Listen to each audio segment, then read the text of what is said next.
to have a discussion with on this subject. I will present it to you briefly. I will not introduce each of them separately, but I will begin directly by giving the floor to Mr. Dimitris Psalemis, the General Manager of, or the General Director of Energy of the Ministry of Development.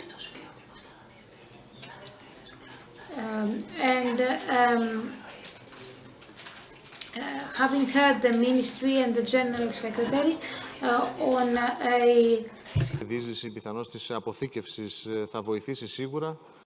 Renewable energy resources and the way in which to boost storage, at least in the medium term, in order to reduce the end user cost, will be having heard of them, I suppose that we would like your opinion on this subject. So with this short introduction, I would like to give you the floor for 5 to 10 minutes, so that then we have the time to have a discussion with the rest of the participants.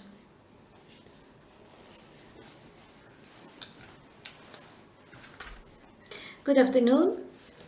Thank you very much. I would like to thank the organizers for this invitation. I'm very happy to be able to participate, especially at this panel with so distinguished guests. As Mr. Andrisopoulos said at the beginning,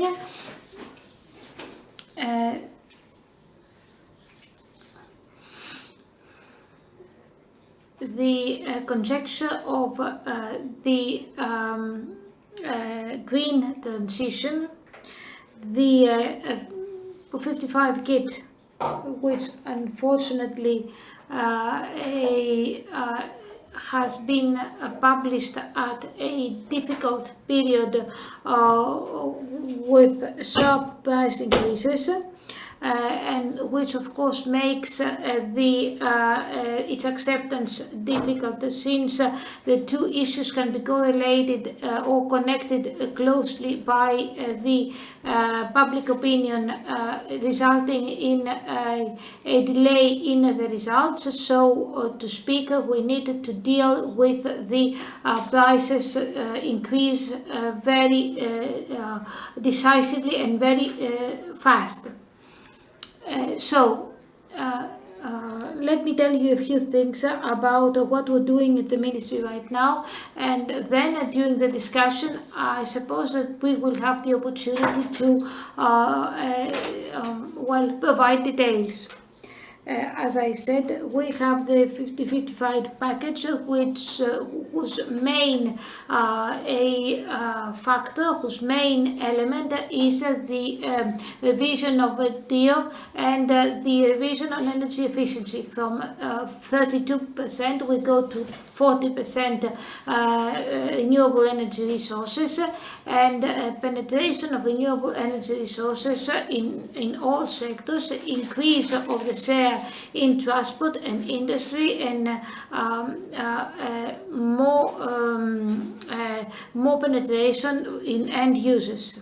Regarding the Energy Efficiency Directive, each revision entails a proposal by the Commission to increase the targets and a number of political targets regarding energy efficiency. The Commission, especially on these 2 points, has proposed the ETS system implementation in transportation and in buildings, in construction. Naturally, it is quite important to speed up this transition, because this will improve the issue of prices. It is going to be a big change, and as every big change, it has to agree with society, it has to be embraced by society and by all the stakeholders. This is the big challenge, especially in view of the sharp increases in energy prices. More specifically, in the ministry, we are working very hard right now to create a stable and favorable environment for the development of RAS for storage and also for energy efficiency. The choice of let's say empowering development is a few years back, in view of the recent developments, has been proven to be a wise choice, especially the storage facilities on which we are going to discuss today are one of the most important issues of an upfront development. Naturally, the market has responded very well as far as projects are concerned, and since this very good acceptance has been is reflected by the number of projects that already have been submitted. I was telling you what we were doing at the ministry. Very, very briefly, we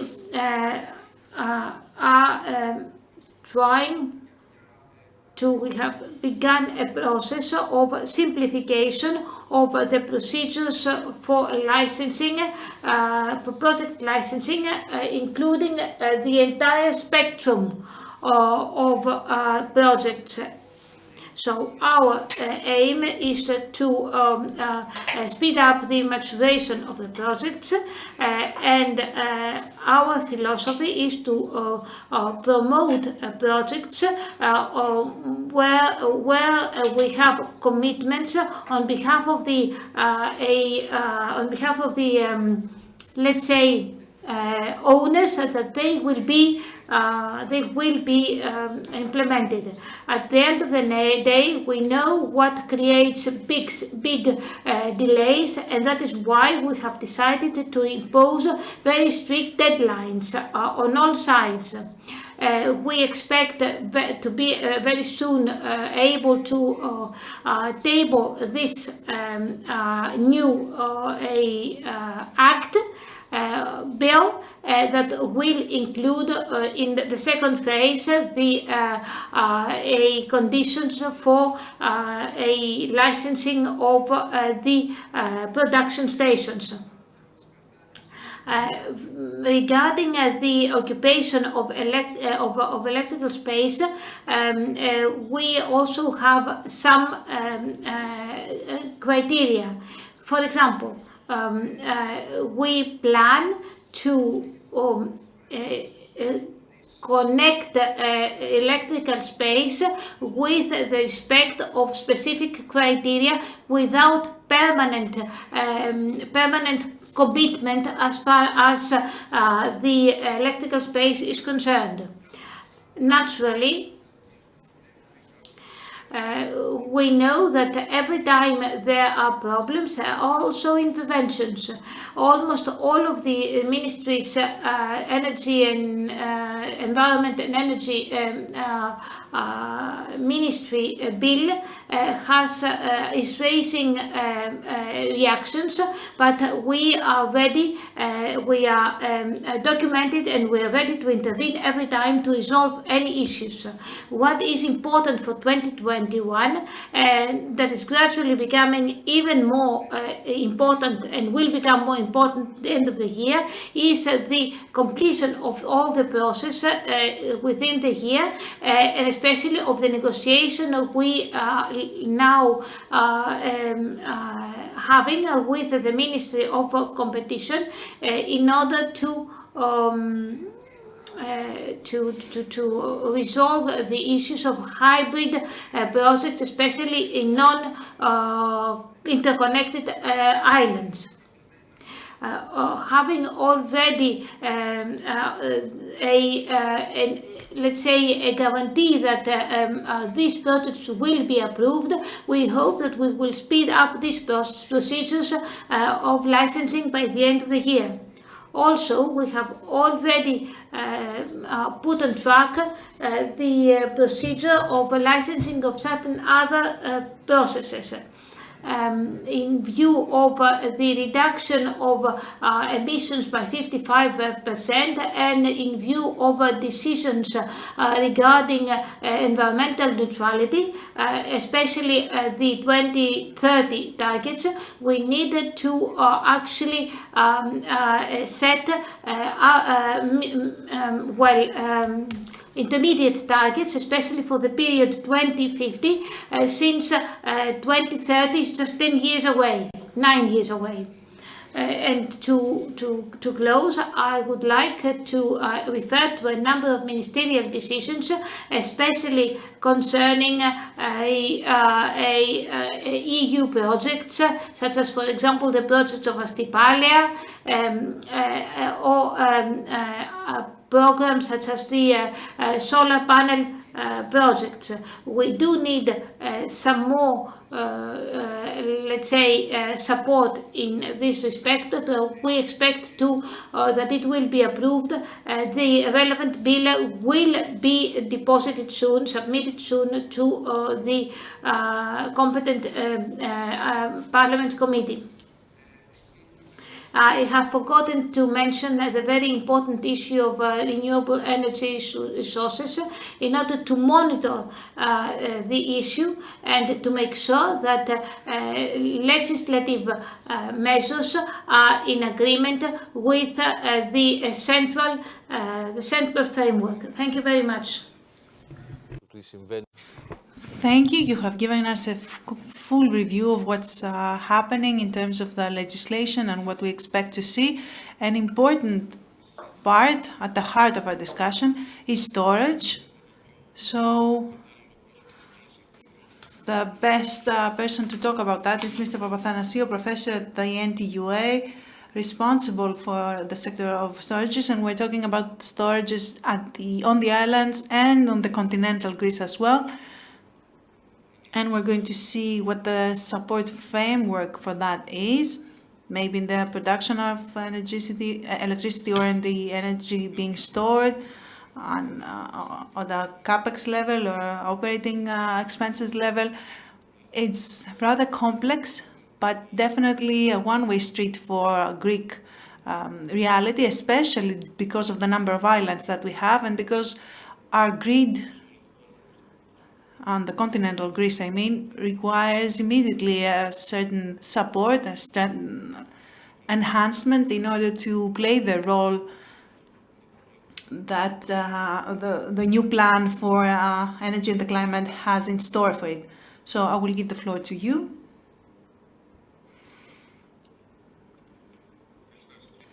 Good afternoon. Thank you for the invitation. Thank you to the Energy Press.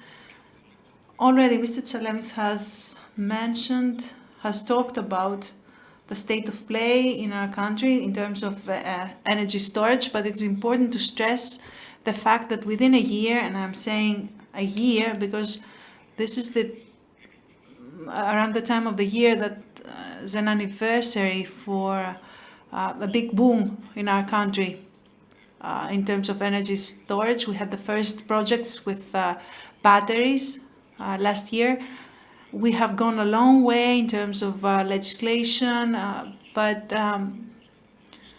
the degree of understanding of the question that is storage has, we have done a lot to that. We do know what storage means, what it means to combine it with RES, what it means for the RES, how we can license such projects. There are many views, perhaps they don't all coincide, but there's also some maturity, so we can actually see the law, the legislative framework following. We also have answer the questions about what it means to have have storage participate in the market. Last year, we knew very little about that. we also have projects, candidate projects. That's very important. We have a lot more perhaps than we actually need. We have 15,000 of megawatts regarding storage plants. That's very different than the situation we had a year ago.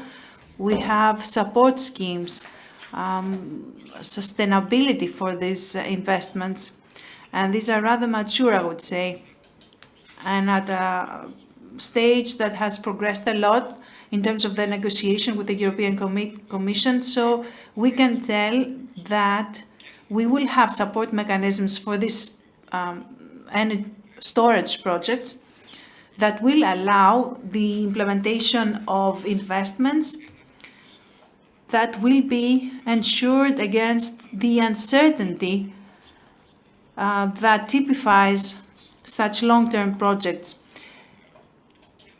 It's important to know that such a project will be financed based on studies and forecasts. If those support schemes are to proceed, this degree of uncertainty will be eliminated to a great extent. I would say that perhaps the weakest link in this chain of preconditions in order to ensure that projects are implemented on time is the matter of the access to the grid in connection to the saturation problems or saturation phenomena that our grid is facing. And it's critical to provide an answer for two reasons. First, because there are tenders, eminent tenders that have specific deadlines for the RF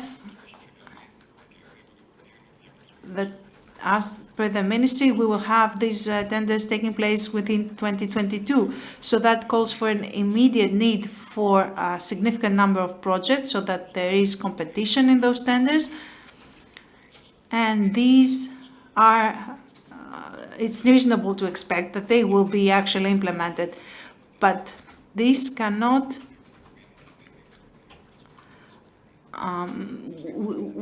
we cannot only work with the saturated grid as it is. We have to develop parts that are to be saturated or are close to being saturated. So this is important to have storage plants there, facilities that will be able to help decongest the grid. So we can increase the usage of RES in those areas. These are not easy problems to solve. And how to prioritize storage in relation to RES and access to the grid is a critical question at this time. In order to promote storage projects and perhaps decongest the saturated grids, we need to clarify that storage is not in competition with RES. What does that mean? It means that in a grid that is saturated due to increased production of RES, it's not rational to have a storage plant also providing energy. So we need to ensure with the right operating limitations that this does not happen. So in cooperation with the operators, we have to establish the right limitations, dynamic or static, that will ensure this operability. And that will make it possible to install plants in saturated areas. The second thing is, after these plants are there, we need to establish a mechanism that these plants will be able to provide services for decongestion. So they need not make congestion worse, but actually alleviate it. So we need absorption of energy when we have an export congestion. So these are things that it's easy to say and easy to understand as a concept, but it's very difficult to implement them. We have a large number of studies, of original studies, that need to be prepared and finalized. We have to find which are the areas of the grid that are saturated.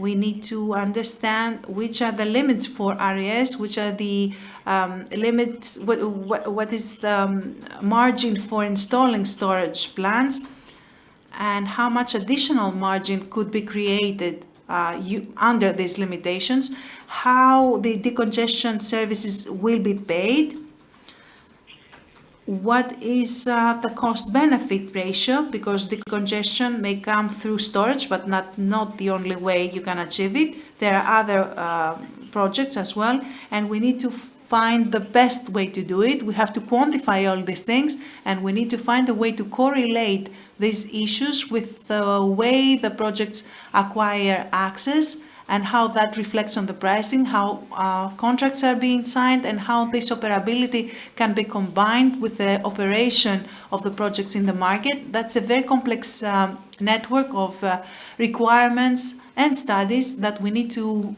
clarify in a manner of months, perhaps. If you were to ask me, I would say that the first thing is to ensure the priority access to storage for the grid. Otherwise, there won't be any projects for the tenders. And after we ensure that in the saturated areas, we need to develop the framework for providing decongestion services. Lastly, I want to say that this discussion about the access to the grid does not only involve storage. It's a question equally important and perhaps even more intense for RES, and there are equal questions there. And there are also specific suggestions, proposals that are included in the findings of the work of the storage team. And just to give you an example, we need to differentiate the maximum power of the plants based not on the installed power of the RES plants, but based, but also in saturated areas. This cannot be in the hands of the producer only. The maximum power must always be less than the installed power, so that we ensure that the megawatts, the margin megawatts, are being used to the best degree possible for the management of RES energy.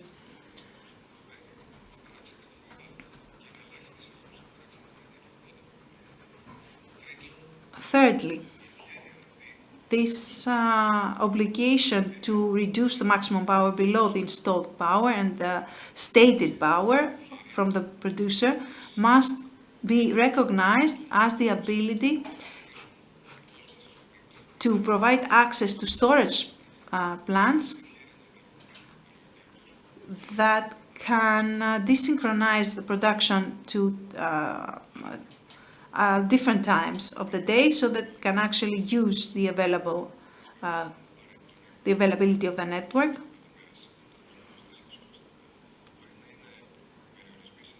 There could be limitations, not 24/7 all around the year, but on certain periods of the day or the year where you have saturation. It's a very complex issue that has to do with how to best utilize the available margin. And on the side of the operators, there must be an effort to maximize this margin. For example, when the margin for receiving RES are determined by the resilience of the grid, for conditions that may occur only once every 5 years, it could be best if we can manage this overloading when this happens, instead of providing restrictions preemptively. That would liberate a great margin that we, of course, would need to utilize afterwards. I wanted most of all to convey the problem, our concerns. We all feel, all of us who work in storage, that the most immediate and difficult challenge is access to the grid. Perhaps it sounds ordinary, but that's one of the biggest problems. Thank you very much. Thank you, Mr. Papathanasiou. That's a very fine point and very critical point. to achieve the goals and see all those investments and plans become a reality, be implemented.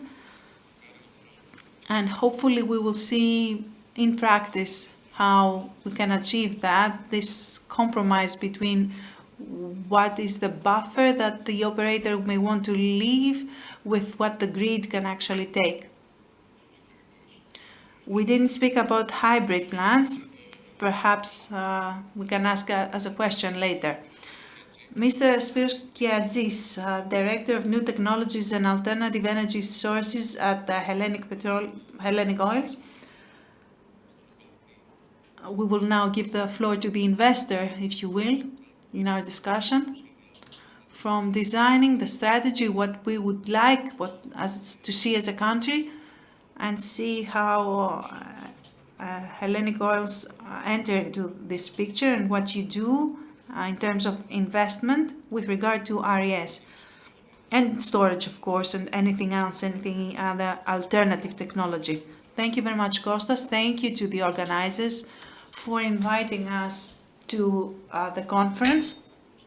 Perhaps it's an oxymoron that we as a company are talking about renewable energy sources, about storage, but we are now repositioning our group, and our immediate goal is to reduce our carbon footprint.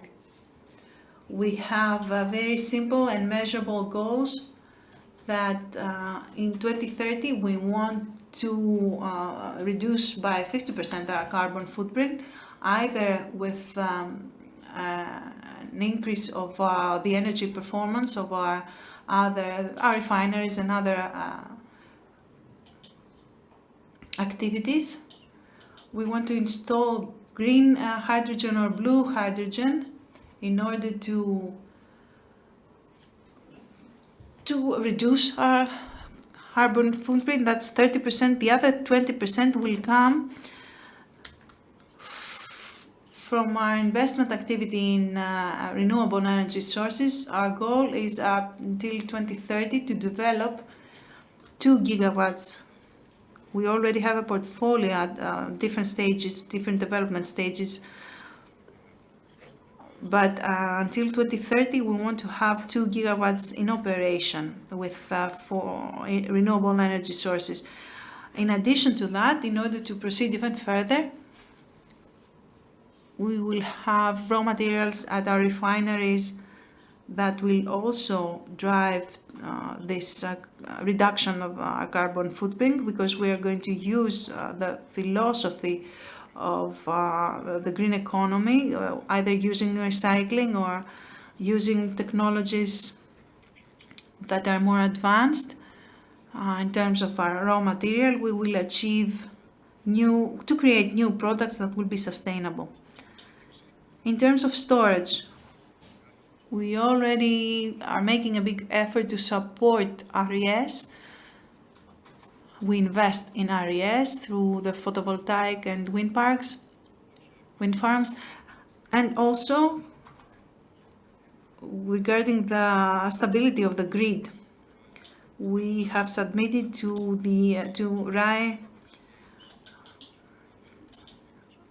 about 750 megawatt hours for storage, a proposal, and our goal is to proceed cautiously towards this technology of storage of electricity, so we can contribute to the grid and to our facilities, our installations. Another part, something else that I wanted to talk about was the part of electric mobility, using our refineries and especially our facilities for quick charging. We look at storage on a macro level, where we need megawatt hours, a lot of them, but think that the weakness of the grid is not only limited to the 450 kilovolt, it's also part of the low voltage grid. There are delays in licensing due to the increase in power that is required for charging stations. And we could even use batteries in conjunction with RES for such points. It's something that we see in action. We have not installed anything like that, but think that this accumulation of energy, storage has a lot of applications. So if you want to be realistic and we invest, because that's our job, to invest and create projects. The state has, the role of the state is to create legislation. We are here to make projects. So if we want to invest in this storage, unfortunately, it wouldn't be easy to find batteries, significant numbers of batteries, because there is a deficit in the market. Think that there's a delay in all the supply chains because of all the problems that we're facing lately. Let me also remind you that raw materials and the price has increased, and many investments become unsustainable due to that. Batteries, lithium-ion batteries have fallen to, the price is at 1/7 what it used to be, but even that drop makes such an investment very difficult. So we need to invest more to research and development and innovation to find alternatives in Europe as well. We need to find alternatives, and we need to see what we can do with metals that are being used in batteries. I can say that right now 70% of photovoltaics are being produced in China, a great percentage of electric cars as well, and the largest part of the materials used in batteries are also produced in China. So is it the butterfly effect that flies in China and creates a storm in the United States? We cannot have a continuous supply chain. Right now, the chain has broken, which means fluctuation and problems in the market, from the photovoltaic panels up to batteries and other things, and that should teach us something, because the point is not only to deal with the energy costs or how to develop the grid or everything that has to do with this last category, but we also need to look at the entire picture, the great picture, how and technology is being produced, what's happening with the raw materials, and what we are going to be facing in the end as investors in order to have sustainable investments. I would say that the essence of this thing is to reduce the investment risk. Not because as investors we are afraid of the risk.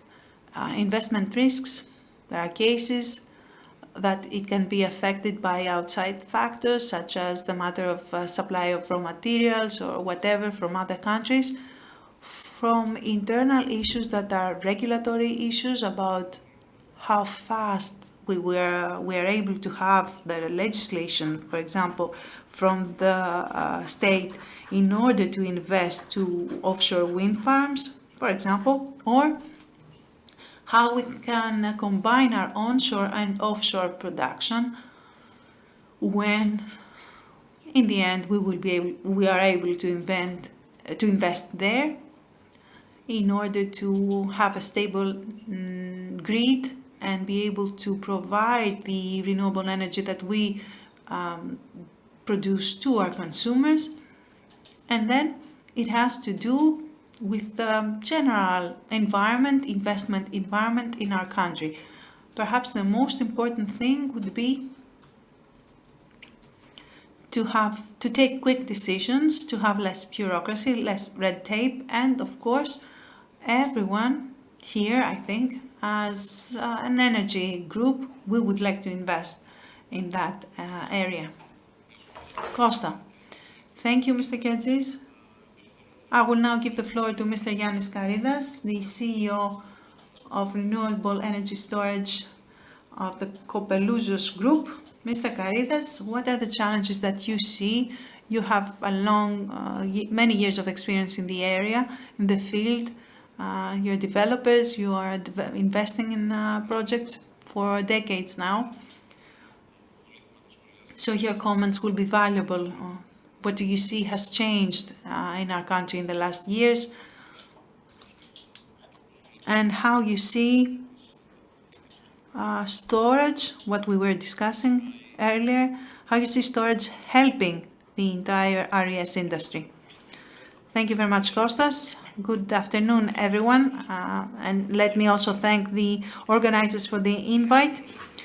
Your question is very interesting, and what we're discussing here in this panel, because as you know, RES is a one-way street for achieving our national goals and for dealing with the climate change, especially in order to deal with the phenomenon that we are seeing today, this increase in the prices of electricity. And I think no one will disagree that for whatever reason this increase is happening, the only way to deal with it is to invest quickly in RES projects. For us, they go hand in hand with the implementation of storage plants that will allow, as Mr. Papathanassiou explained, to have a system that's stable and self-sufficient. We also need to upgrade the operators so that we can accelerate the penetration of RES. We think, of course, Kostas, the market is not like it used to be 15 years ago. As Kopelouzos Group, we have been investing in RES since the end of 1990. We have materialized hundreds of megawatts in photovoltaic parks and wind farms. We talked about we have seen ahead of time the need for storage plants, and today we have licensed or soon to be licensed storage plants more than 3,000 megawatt hours. But we believe that the challenge ahead of us, not only as investors but as a country as well, in order to achieve our goals, we need to address this challenge with different measures. I will just mention some of the pillars of the access, that are important in order to ensure quick and smooth penetration of the RES. One has to do with licensing. I think everyone agrees that we need to have licensing should be quicker. We need to have deadlines for the services and for the administration to finalize some requests, answer some requests from the investors, and we also need to standardize the procedures and the requests for the documents, because now it's the rule, I would say, that the same authorities request different documents in different areas of the country. So we need to have a standardized procedure. Another thing is the legal framework. There has to be a degree of predictability for the investors. They need to know that the specific framework with the specific limitations will help them implement their project. There is a very strict spatial framework. We think that should not be stricter, and it should not contradict any special planning requirements that the local governments need to draft.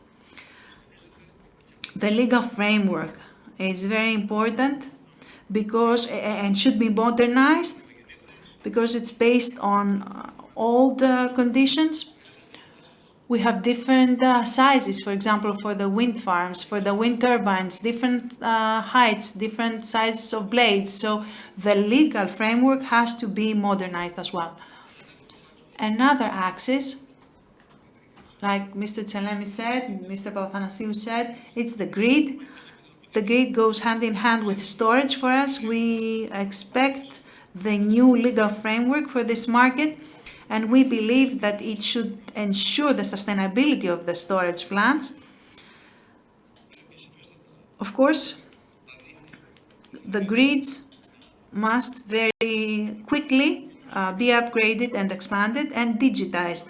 The third axis is new technologies.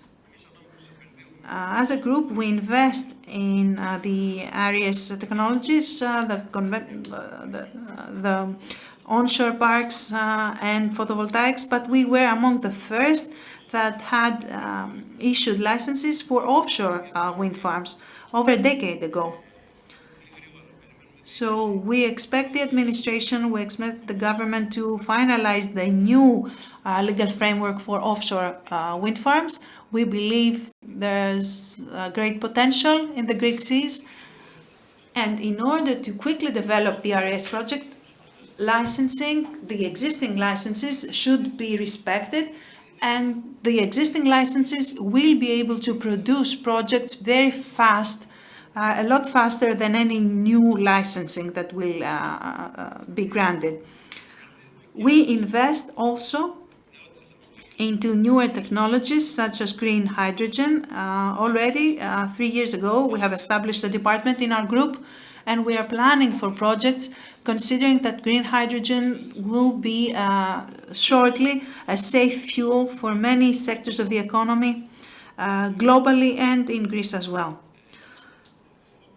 The next axis that we expect quick reaction is the financial axis, credit axis.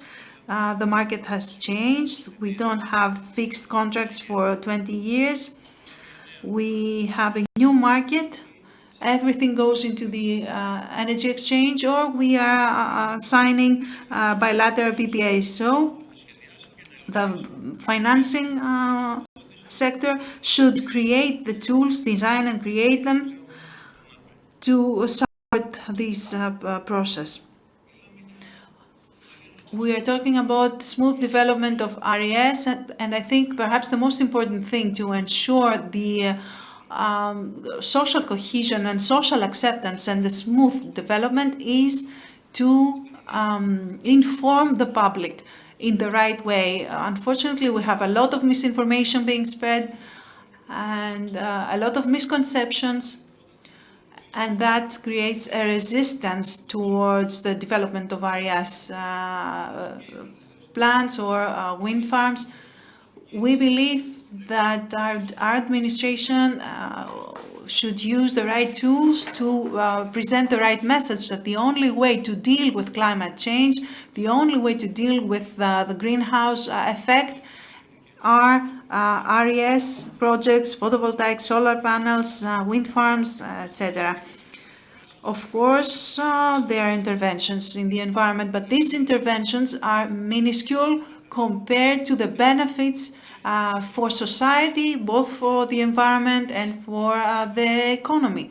It's very important that the state should take the right measures and inform the public. Of course, RES investments will create new job positions, so that we should prepare the human resources for these new jobs.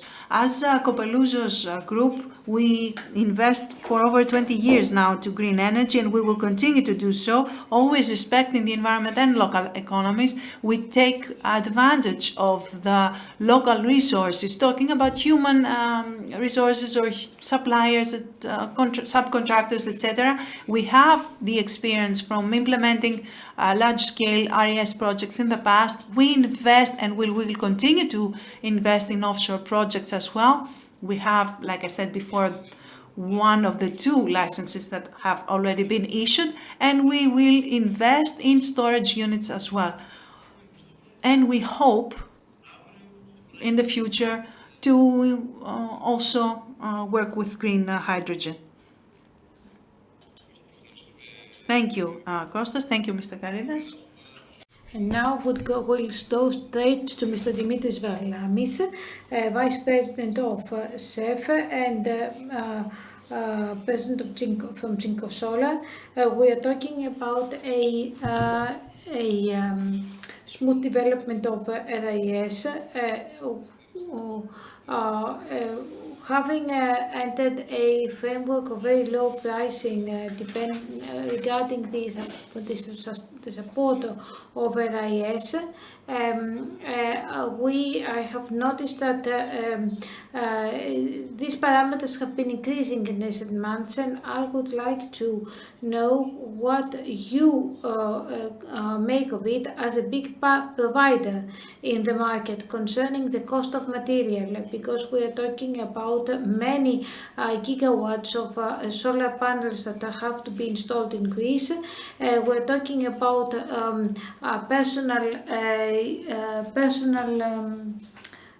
let's say companies.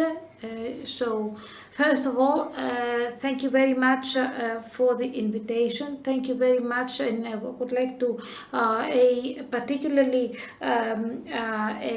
congratulate the organizers for the initiative and to bring us all together so we can exchange views at a time when the market is from many different points of view at a very critical point. Before I answer your question, I would like to say that the Hellenic Association of Photovoltaic Companies has to harmonize, has to adjust to harmonize with the European targets. The solar energy is the cheapest RIS by far, and also solar panel projects can be implemented very fast, which means that they can provide cheap energy also very fast. They are so the most expedient solution for the provision of cheap energy. I think that I know we are at 7.7 megawatts, and we need to exceed 15 megawatts. The representative Dana said that according to studies, Greece could become the biggest exporter of RIS and generally energy in Europe, which means that talking about needs, current needs, actually this has nothing to do with our plans for tomorrow. Especially when we should take in consideration parameters such as, for example, electric cars and the use of hydrogen. Let us first of all abide by the targets for 2030. To do that, we need first to comply with a number of conditions, the first one of which, and the most important, are the networks, the grids.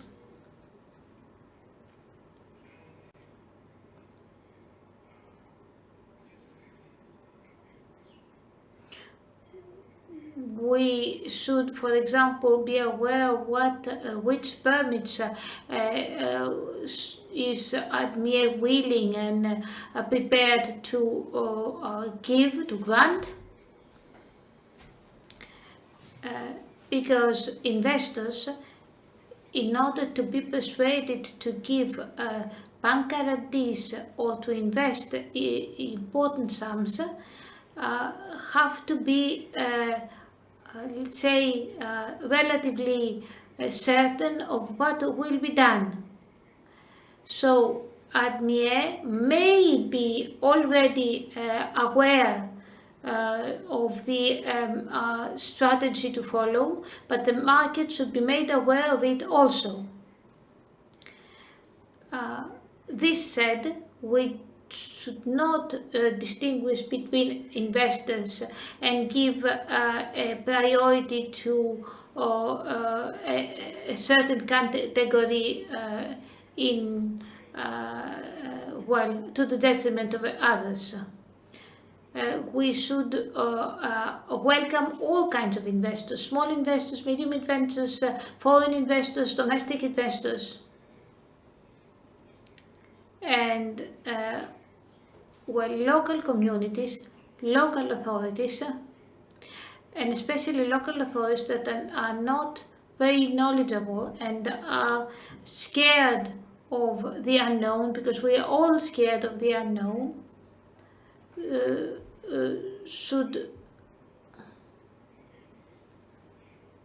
be made aware that there are no excuses for them not knowing exactly what the stakes are and why the government is forced to take a number of decisions. We are talking about a climatic crisis, an environmental crisis. And we need to take measures and take decisions in view of that crisis. So we have to speed up the processes and procedures. Local communities and local authorities have to assist us in that. Naturally, we need to lend a willing ear to their problems, but they should not create horizontal hurdles to stop renewable energy resources just because they are renewable energy resources. Because if renewable energy resources did not exist, the next option would be for us to be without energy, or to import energy, or to end up with other types of energy that are even less welcome.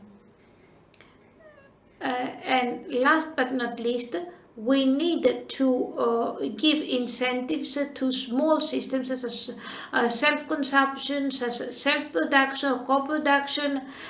This is an important market which is quite developed in Europe, whereas in Greece it is still very much an unexplored country. And storage is also another dimension of the same problem, whose solution will improve things even further with regard to renewable energy resources. In big systems, because of scale economies, the systems become more and more competitive, but small systems require the support of the government. For example, in Italy we have the so-called super bonus, which in 5 years actually provides a return on the investment that individuals have made to create small production, small systems. Self-consumption and self-storage systems have to be promoted. Right now in China, and we should not forget that China, whether we want it or not, is the main supplier of equipment for storage and production. Right now in China, the situation is such that there is an upper limit in consumption in order to first of all to actually make let's say keep its own targets in view, since the production of energy from lignite and fossil fuels has been reduced. So right now we have a fall in production all over China, and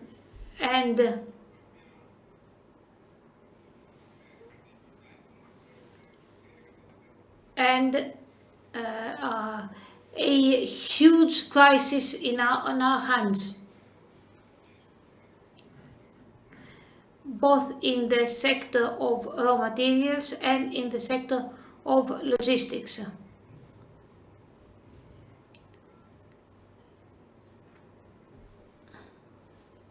For solar panels, prices also are an issue, especially in the framework of call to tenders. But I still think that according to what we learned from Europe, the biggest energy players in Europe intend to have their projects implemented as fast as possible. And they're not interested in cost, because what they're interested in is to provide cheap energy, to keep the price of energy low, even if the price of production increases by 10%. Anyway, the difference remains enormous.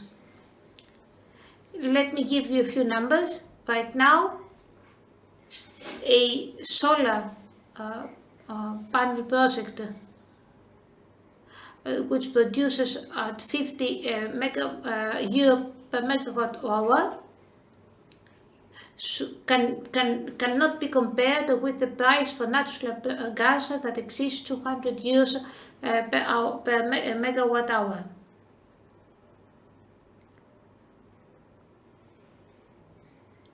The situation is really critical, and all parameters have to be taken into consideration. Thank you very much, Mr. Varlamis, and now I will go to the last speaker, Mr. Christos Petrochilos. Mr. Petrochilos comes from Kiefer. He's the chairman of Kiefer, and he's also the chairman of SPEV. You have been one of the main participants, main candidates of the latest call for tenders, and you have managed to be win, to be assigned a number of projects.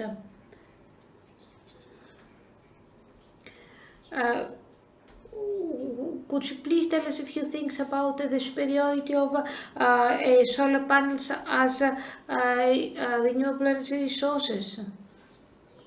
Unfortunately, says the speaker, I would like to tell a few things to the people regarding biogas. Biogas comes from a waste which destroys the environment.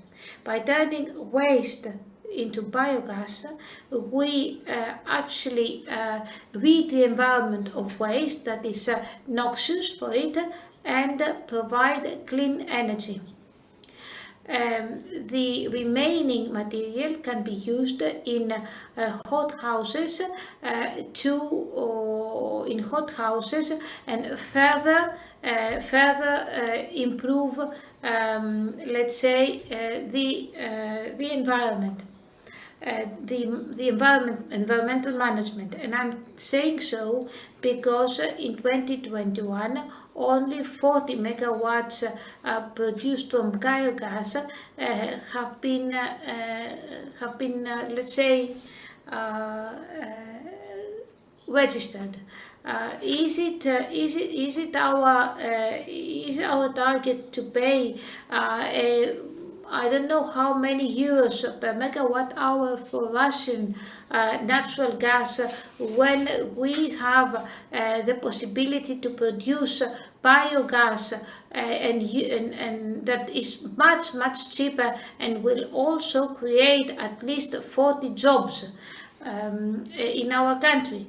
I'm saying that and I'm reiterating that because biogas is not being favored, is not being at all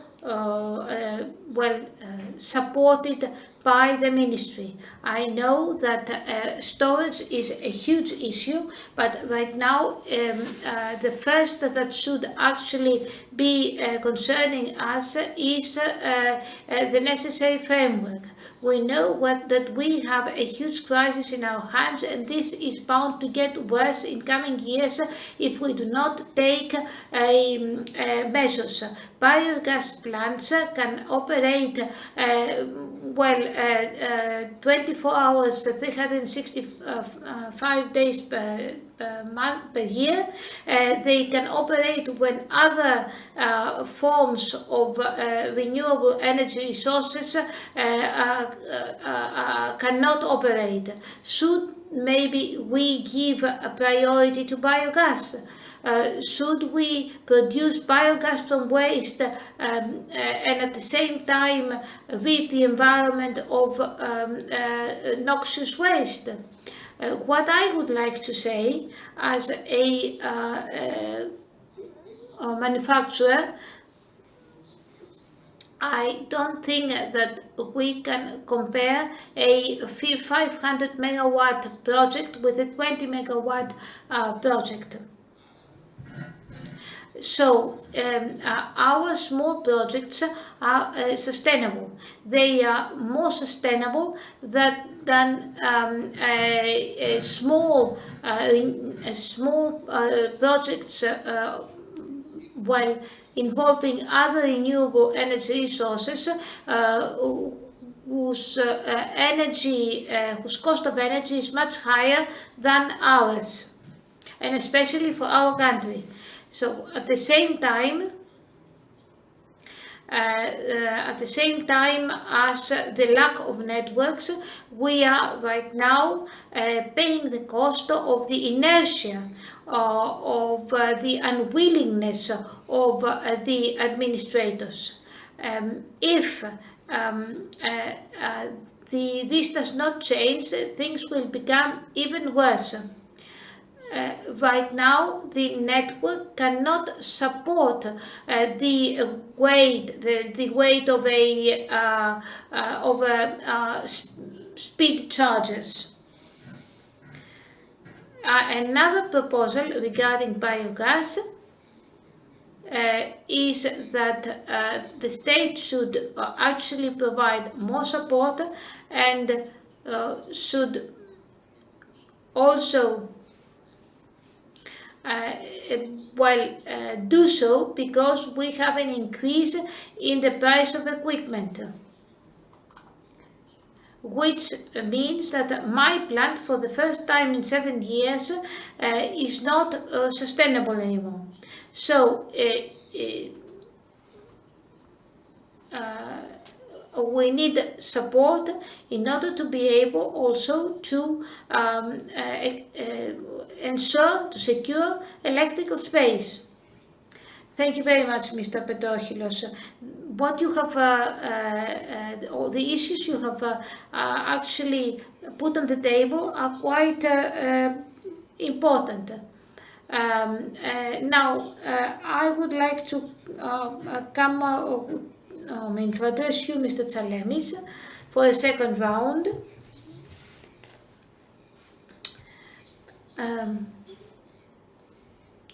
What does your ministry think about providing support to specific renewable energy resources, biogas, solar panels, etc.? It is true that there's a deficit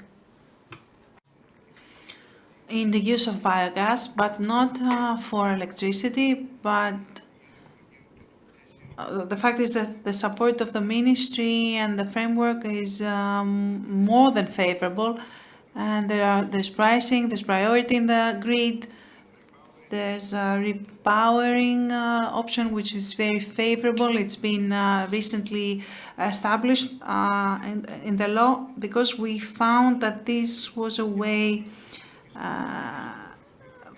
the use of biogas was helping the use of electricity generation, and it had a very favorable environmental footprint, because Otherwise, this biogas would be released in the atmosphere. But for me, what needs to happen, because in electricity production there are many interested parties with economies of scale here.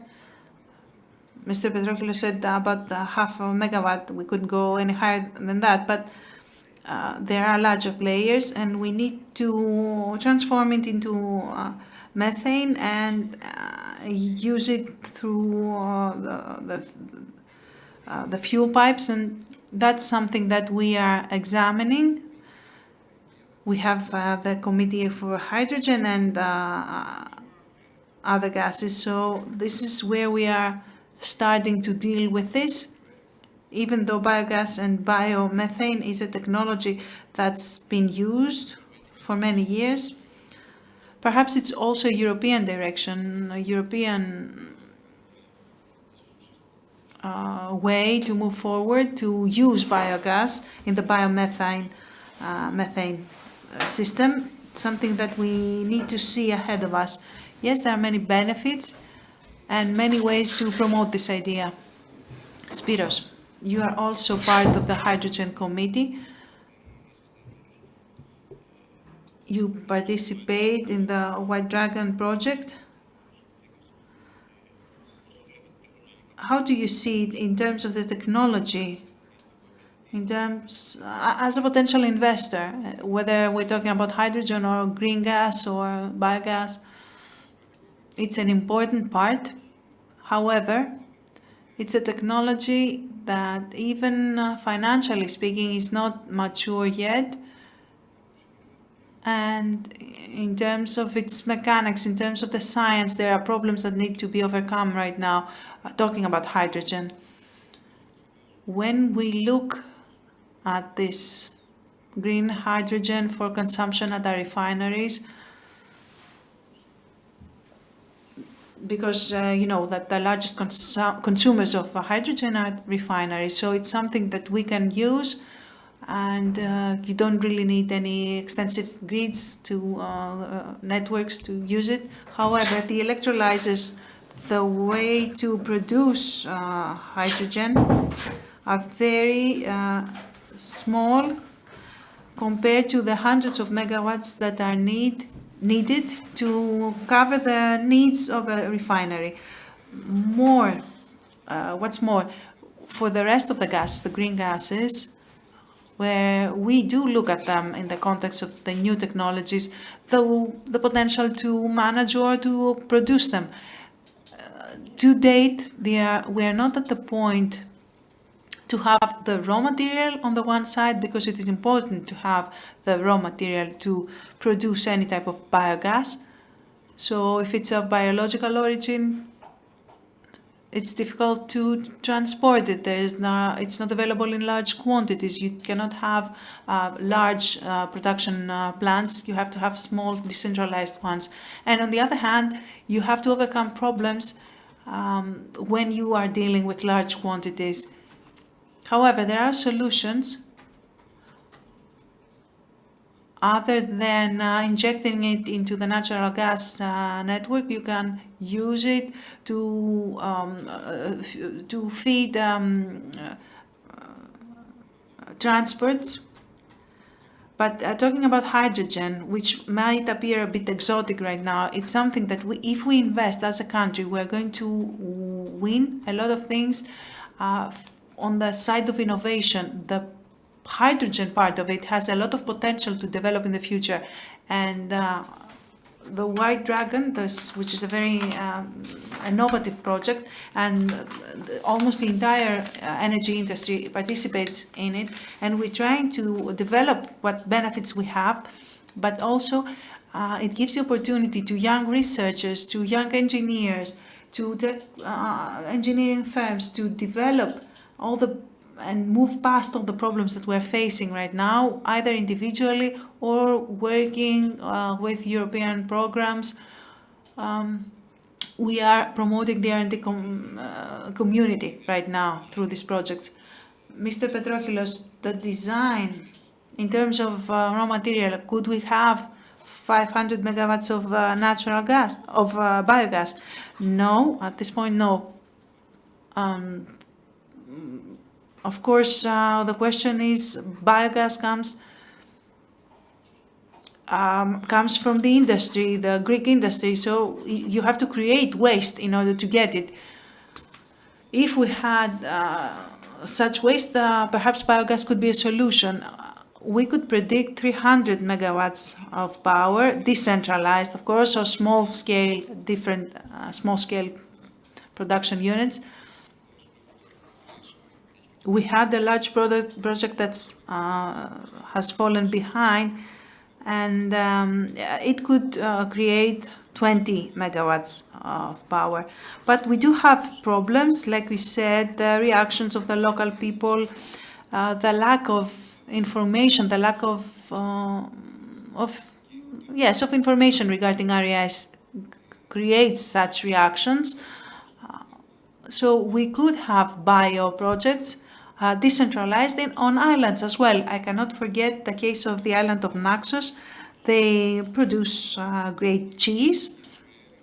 We tried to use biogas, but there was a tremendous reaction. But if you think in the end, the entire plant might shut down because biogas did not happen, because right now the European Union says that you need to have carbon neutral facility, and without the biogas you cannot achieve it.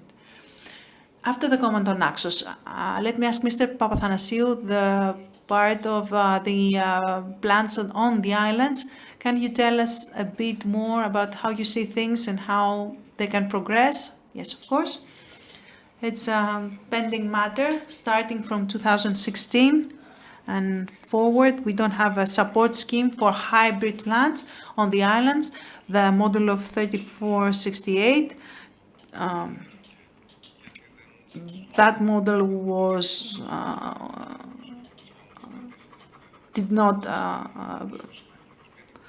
not successful, and in the last 5 years, as a country, we are looking for a new support scheme. I think that this new support scheme will soon be approved, and it will provide 4 tenders per insular complex and per hybrid station, meaning a combination of RES and storage. They will work as a virtual power plant. The logic behind this new scheme is on the basis of the produced RES energy, not recycling of energy through the grid, and the right to develop such projects will come at the lower price, the lowest price of energy being produced. And it is important to say that in view of the interconnections of the islands, we have an open question, because it is a project that is being developed in an environment of non-interconnected islands.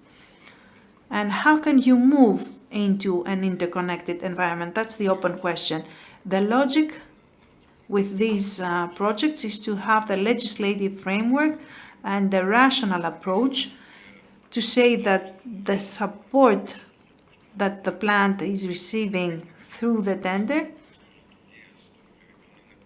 because the framework for the operation of the hybrid plants is not ideal right now, but this station can either transform into an RES and storage system plant, or if the RES and the storage unit are installed in different parts and connected to different parts of the grid, it could be converted into a portfolio of RES and storage, as all the portfolios that we visualize will have in the future. So many open questions from what you say. For example, how can an investor make a decision knowing the plan for the interconnection of certain islands, but not being certain how fast this plan is going to be implemented? Another question has to do with the cost for maintaining such plants, because it's easy to say that they can be maintained, but we have not tried them in practice. And seeing the experience from abroad, we see that you need to have maintenance, you need to have visits from specialized personnel, which is not going to be available on such small islands. You are correct in everything that you say. First, it would be critical. The time of the interconnection would be critical if after the interconnection the price is not the same. But if the price remains the same, then it's not so critical to know when interconnection is going to take place. The second question, if you do tenders that are separate per system, then you resolve this problem. The same technology, when it's being implemented on an island, it has a different cost depending on the size and on the insular complex. So tenders need to be separate. Another issue, the cost beyond the initial investment is something that needs to be considered by the investor at the time when they enter the tender, and of course you cannot resolve it up front. I have two questions now. Which investor would be interested in a 200 kilowatt system at a remote island in order to participate in a tender and compete in a tender? Just to look at it realistically, it's not easy, I say, answering my own question. It's not easy to open this market if we don't have support. It's more of a social work than an investor decision, unless I'm mistaken, please. Let me know. I will let Mr. Karidas answer by saying that, and I will only say this, that the interest of the investor shows that despite those concerns, this is something viable. We need to establish the conditions, as Mr. Risopoulos said, so that the projects can be sustainable. Otherwise, it will be fictitious, the investor's interest, and that has a negative impact on the market, on society as well. In order to implement any size of a project, either 200 megawatt or on an island, on the mainland, or 200 kilowatt on an island, the conditions must reassure the investor that sooner or later they will get the return they are looking for. The other thing is that we know that in the past, the condition of the market was such that promoted a specific procedure for licensing, or it was a situation that we had delays. And right now we have many licenses that have been approved on the islands or for offshore projects. What is happening? How do you see things happening on the with regard to the tenders regarding the islands? Will only some players will participate, or those players that already have licenses from the past, or maybe they have some investments on the islands as well? How do you see it? Will the tenders be open to everyone? I would say Mr. Tsalems should answer this question. Yeah, it's an open question for everyone because we don't really have a lot of time left. I would say I can only pose one rule. Seeing the investment interest and how mature it is in each case. If, for example, in an insular complex, there is no investor interest, there are no eligible projects, then what can we ask for? Should we let things progress? No, we need from the start, at a non-mature stage, to have a tender, and whoever wins, they can proceed. But if we have a stage where projects are already mature, then we need to progress with those. It doesn't make any sense to have another tender and someone else wins the tender, but they don't have the license to proceed. So it's there's no one single answer to this question. I agree. Our group has a license for an offshore project 10 years now. We have made some surveys, some studies. We expect a new legislative framework. But if we want to have fast penetration of the RAS, we need to look at mature projects and see if they can be implemented faster than going through, again, the stages, the initial stages for new projects. So since we don't have a lot of time, maybe Mr. Petrochilos, Mr. Varlamis, Mr. Kiadzis, if you have something else to add. Practically speaking,